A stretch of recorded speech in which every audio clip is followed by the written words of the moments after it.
मुसलमान दुनिया से खत्म हो जाएंगे और सिर्फ काफिर जमीन पर रहेंगे।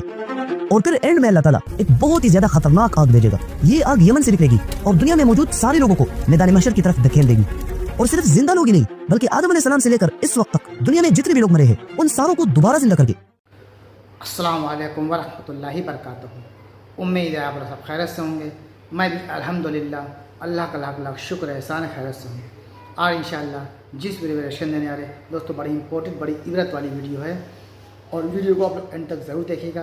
वीडियो अच्छी लगा करे तो ज़्यादा से ज़्यादा शेयर किया करें, लाइक किया करें, सब्सक्राइब किया करिए। दोस्तों एक बार नबी पाक सल्लल्लाहु अलैहि वसल्लम मस्जिद नबवी में अचानक आ गए और तमाम सहाबा बातें कर रहे थे। आपने पूछा क्या बातें कर रहे थे? सहाबा ने बताया क़यामत के बारे में बातें कर रहे थे। तो नबी पाक सल्लल्लाहु अलैहि वसल्लम ने फरमाया क़यामत उस वक्त तक नहीं आई जब तक कि तुम क़यामत की 10 बड़ी निशानियाँ नहीं देख लोगे, उस वक्त तक क़यामत नहीं आएगी। तो आज का जो हमारा वीडियो उसी टॉपिक पे है कि वो क़यामत की 10 बड़ी निशानियाँ क्या हैं, वो कैसे ज़ाहिर होंगी, किस तरह से ज़ाहिर होंगी, क्या वो ज़ाहिर हो चुकी हैं या हो रही हैं या होने वाली हैं, ये तमाम चीज़ें हम जानेंगे इस वीडियो के ज़रिए से।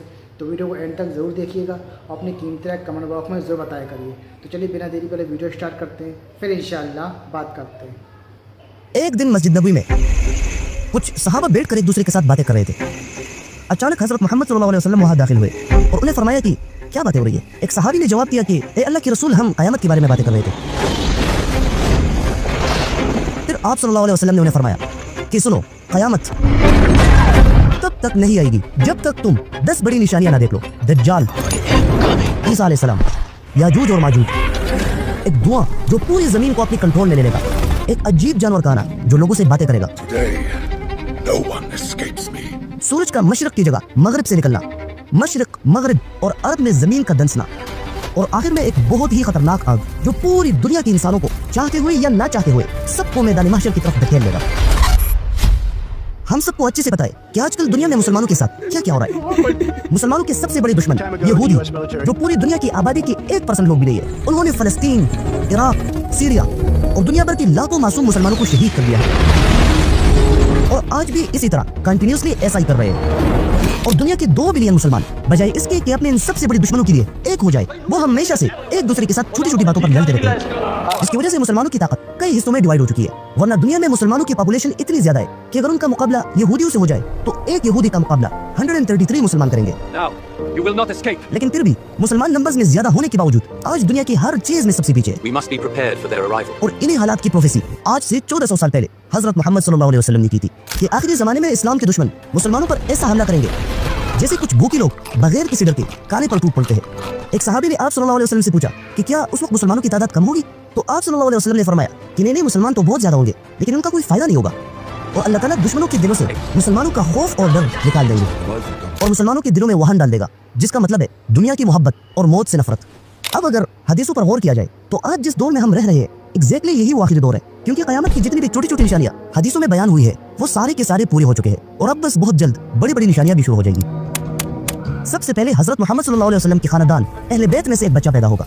वो बिल्कुल बाकी बच्चों की तरह बड़ा होगा और एक आम इंसान की तरह जिंदगी गुजारेगा, लेकिन फिर बाद में अल्लाह ताला उनको एक ही रात के अंदर बिल्कुल चेंज कर लेगा और इसी चेंज के बाद उनमें एक लीडर, एक बादशाह बनने की सारी क्वालिटीज आ जाएंगी, जिसके बाद मक्का में लोग उनको अपना लीडर बनाएंगे।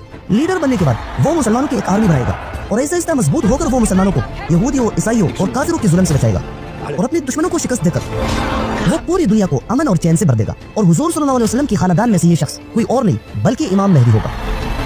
लेकिन इसका मतलब ये कभी भी नहीं है कि आप आराम से बैठकर हाथ पे हाथ रखकर सिर्फ इमाम मेहदी के आने का वेट करें। याद रखना, इमाम मेहदी सिर्फ एक बादशाह और इमाम होंगे और उनकी ताकत तुम होंगे, तो तैयार रहना। जैसे ही इमाम मेहदी पूरी दुनिया को इंसाफ से भर देगा तो ये बिल्कुल वही टाइम होगा कि पूरी दुनिया में एक शख्स अपने अजीब कामों की वजह से लोगों में बहुत ही ज्यादा वायरल हो जाएगा और उस आदमी के पास ऐसी पावर्स होगी कि वो लोगों को खाना भी देगा, बारिश भी बरसाएगा, मरे हुए लोगों को जिंदा भी करेगा और इसके अलावा और भी काफी सारे अजीब काम करेगा। और ये शख्स इतना खतरनाक होगा कि इसके काम देखकर बहुत जल्द लोग इसके धोखे में आकर उसको अपना खुदा मानने लग जाएंगे और जो भी शख्स उसकी खुदाई से इनकार करेगा I do not believe in you.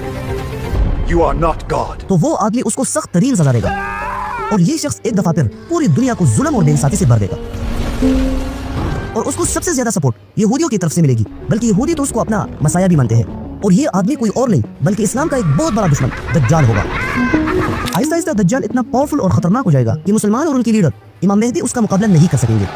इसलिए इस झूठे मसाए दज्जाल को खत्म करने के लिए अल्लाह ताला अपना सच्चा मसाया भेजेगा, हजरत ईसा अलैहिस्सलाम। और फिर इमाम मेहदी और हजरत ईसा अलैहिस्सलाम दोनों मिलकर मुसलमानों को लीड करेंगे। ईसा अलैहिस्सलाम के आने के बाद ज्यादातर ईसाई मुसलमान हो जाएंगे और फिर ईसा अलैहिस्सलाम को खुदा का बेटा मानने की बजाय अब उन्हें अल्लाह का बंदा मानेंगे। और फिर दुनिया से इसी फितने और फसाद को खत्म करने के लिए मुसलमानों और काफिरों के दरमियान एक बहुत बड़ी जंग शुरू हो जाएगी, जिसे इस्लाम में मलहमतुल कुबरा और यहूदियों के तौरात के मुताबिक आर्मेगेडन कहा जाता है। ये जंग शाम में शुरू होगी और इतनी खतरनाक जंग होगी कि इस जंग के हर 100 लोगों में से 99 लोग मरेंगे और सिर्फ एक शख्स जिंदा बचेगा। मतलब इतने लोग मरेंगे कि सारी दुनिया लाशों से भर जाएगी और अगर परिंदा उनके ऊपर से गुजरे तो उसे लाशों के अलावा कहीं पर भी बैठने की जगह नहीं मिलेगी। और इसी खतरनाक जंग के आखिर में हजरत ईसा अलैहिस्सलाम दज्जाल को कत्ल करेंगे। इस जंग के खत्म होने के बाद पूरी दुनिया फिर से इंसाफ और अमन से भर जाएगी और फिर अमन से 7 साल हुकूमत करने के बाद हजरत इमाम मेहदी वफात हो जाएंगे। हजरत ईसा अलैहिस्सलाम उनका नमाज जनाजा पढ़ाएंगे और फिर ईसा अलैहिस्सलाम मुसलमानों की नई लीडर बन जाएंगे। हजरत ईसा अलैहिस्सलाम मोहम्मद सल्लल्लाहु अलैहि वसल्लम के तरीके पर हुकूमत करेंगे और पूरी दुनिया में हर जगह लोग खुशी खुशी रहेंगे। लेकिन फिर अचानक एक दिन जमीन हिलना शुरू हो जाएगा और दूर दूर से आहिस्ता आहिस्ता चीखों की आवाजें आने लगेगी। थोड़ी देर बाद ये आवाजें और शोर एकदम तेज होना शुरू हो जाएगा और इतना तेज होगा कि लोग डर की वजह से कांपने लग जाएंगे और लोग बार बार उस तरफ देखेंगे जहां से आवाजें आ रही है। अचानक उन्हें कुछ ऐसे लोग भागते हुए दिखाई देंगे जिनके चेहरे वाइट और बाल छोटे छोटे होंगे और वो इतने ज्यादा लोग होंगे कि दूर से एक सैलाब की तरह दिखेंगे और उन लोगों का सिर्फ एक ही काम होगा, तबाही ही तबाही। दुनिया की हर चीज को तबाह करेंगे, खाने की सारी चीजों को खा जाएंगे और समंदरों का पानी भी सारा का सारा पी जाएंगे।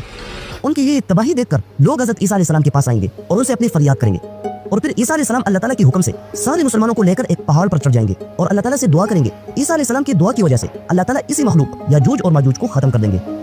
याजूज और माजूज के खत्म होने के बाद एक दफा फिर से लोग दुनिया में खुशी खुशी रहेंगे, सारे लोग मुसलमान होंगे और सिर्फ एक अल्लाह की इबादत करेंगे। लेकिन इसी तरह 7 साल गुजरने के बाद हजरत ईसा अलैहिस्सलाम भी इस दुनिया से चले जाएंगे। ईसा अलैहिस्सलाम की वफात के बाद लोग फिर से इस्लाम को छोड़ देंगे और गुनाह के काम शुरू करेंगे और वही जमीन जो इससे कुछ वक्त पहले अमन और खुशियों से भरा हुआ था एक दफा फिर से जुल्म के अंधेरों में चला जाएगा। और जब ये जुल्म और बेइंसाफी बढ़ जाएगी तो अचानक एक दिन सुबह के टाइम लोग ये देखकर बहुत ही ज्यादा हैरान हो जाएंगे कि सूरज पहले जहां से निकलता था अब बिल्कुल उसके अपोजिट साइड से निकला। मतलब सूरज मशरिक से निकलने के बजाय मगरिब से निकलेगा और ये कयामत की सबसे खतरनाक निशानियों में से होगी। असल में अल्लाह ताला का एक कानून है कि जब भी अल्लाह ताला किसी कौम और लोगों को अपनी सच्ची निशानियां भेजते हैं तो उसके साथ क्लियरली ये ऑर्डर भी होता है कि अगर इन निशानियों के बावजूद भी लोगों ने ईमान नहीं लाया तो फिर अल्लाह ताला उन पर अपना अज़ाब भेजेंगे, जैसे सालेह अलैहिस्सलाम की कौम, फिरौन और उसकी कौम। और ऐसे ही जब आखिरी ज़माने में लोग ईसा अलैहिस्सलाम और दज्जाल जैसी सच्ची निशानियां देखेंगे लेकिन फिर भी वो सच्चे दिल से इस्लाम कबूल नहीं करेंगे तो अल्लाह ताला उन लोगों के साथ भी वैसा ही करेगा जैसे पहले कौमों के साथ किया था। और जब सूरज मगरिब से निकलेगा तो ये इंसानों पर इतना सख्त दिन होगा कि अल्लाह ताला उस दिन तौबा के दरवाजे बंद फरमाएंगे और इसके बाद जो भी शख्स ईमान लाएगा तो वो एक्सेप्ट नहीं किया जाएगा। मतलब उस दिन के बाद जो पहले से मुसलमान होगा वो एंड तक मुसलमान रहेगा और जो काफिर होगा वो अपने इस कुफर की हालत में मरेगा। लेकिन लोगों को आपस में ये पता नहीं चलेगा कि कौन मुसलमान है और कौन काफिर। फिर इसी डिफरेंस को जाहिर करने के लिए अल्लाह ताला दुनिया में एक और बड़ी निशानी को भेजेगा, दाब्बतुल अर्ज़, the beast of the earth. No one escapes me. ये एक अजीब किस्म का जानवर होगा जो सफा की पहाड़ी से निकलेगा और इसी जानवर के जिस्म दूसरे जानवरों के मिक्सचर से बना हुआ होगा। मतलब उसका सर और चेहरा बैल की तरह होगा, Is over. आंखें खिंजीर की तरह, गर्दन ऊंट की तरह, उसकी कान हाथी की तरह और सीना शेर की तरह होगा। उसके पास मूसा अलैहिस्सलाम की लाठी और सुलेमान अलैहिस्सलाम की अंगूठी होगी। और उस जानवर की सबसे अजीब बात ये होगी कि वो आम इंसानों के साथ उनकी लैंग्वेज में बातें करेगा। Is over. और इसी जानवर का जिक्र कुरान में भी मौजूद है। ये जानवर पूरी दुनिया में घूमेगा, मूसा अलैहिस्सलाम की लाठी से मुसलमानों पर और सुलेमान अलैहिस्सलाम के अंगूठे से काफिरों पर मार करेगा। मार करने के बाद मुसलमान का चेहरा तो चमक जाएगा लेकिन काफिरों का चेहरा काला और स्याह हो जाएगा। पूरी दुनिया में लोग उससे इस डर की वजह से भागेंगे कि वो उन पर मार ना लगाए। लेकिन पूरी दुनिया में इस जानवर से कोई भी शख्स नहीं बचेगा। मतलब दुनिया में जो लोग भी रह रहे होंगे उनको दुनिया में ये पता चल जाएगा कि कौन जन्नत में जाएगा और कौन जहन्नम में। पूरी दुनिया के इंसानों को मार करने के बाद उस जानवर की मिशन खत्म हो जाएगी और फिर वो अचानक कहीं गायब हो जाएगा। अब इस जानवर के गायब होने के कुछ ही वक्त बाद अल्लाह ताला एक तेज और ठंडी हवा भेजेगा। ये हवा एक रिवायत में आता है कि रात के वक्त आएगी जब मुसलमान अपने बिस्तरों पर लेटे हुए होंगे और ये हवा आराम से उन सारे मुसलमानों की जान लेगी जिनके दिलों में जर्रा बराबर भी ईमान हो। मतलब इस हवा के आने के बाद सारे मुसलमान दुनिया से खत्म हो जाएंगे और सिर्फ काफिर जमीन पर रहेंगे। और फिर एंड में अल्लाह ताला एक बहुत ही ज्यादा खतरनाक आग भेजेगा। ये आग यमन से निकलेगी और दुनिया में मौजूद सारे लोगों को मैदान महशर की तरफ धकेल देगी। और सिर्फ जिंदा लोग ही नहीं बल्कि आदम अलैहिस्सलाम से लेकर इस वक्त तक दुनिया में जितने भी लोग मरे हैं उन सारों को दोबारा जिंदा करके। तो दोस्तों ये था हमारा एक्शन जो आपने देखा कि क़यामत की जो बड़ी बड़ी निशानियां हैं। फ़िलहाल तो वो अभी पूरी नहीं हुई लेकिन जो हालात चल रहे हैं वो उसी स्टेप का इशारा कर रहे हैं कि हर तरफ देखिए आप मुसलमानों को सताया जा रहा है, परेशान किया जा रहा है, चाहे किसी भी मुल्क में, किसी भी कंट्री में देख लें आप। और रही बात क़यामत की बड़ी निशानी की, जैसे काना दज्जाल, याजूज माजूज, हज़रत ईसा अलैहिस्सलाम, ये तब जब आएंगे तब ये क़यामत की बहुत बड़ी निशानियाँ इंशाअल्लाह पूरी होगी। तो हम सबको चाहिए एकजुट होकर रहें और इस तरह फ़िरक़ेवारी का मामला ना रहे जैसे कि टुकड़ों में बढ़ गया है। ہر مسلمان، تو یہ چیز نہیں ہونا چاہیے۔ تو اپنی ویڈیو کو یہ ختم کرتے ہیں۔ ویڈیو اچھی لگی آپ کو جو بھی ویڈیو کے بارے میں کہنا ہے کمنٹ باکس میں ہمیں ضرور بتائیے گا۔ ملیں گے انشاءاللہ نیکسٹ ویڈیو میں، تب تک لیے السلام علیکم ورحمۃ اللہ وبرکاتہ۔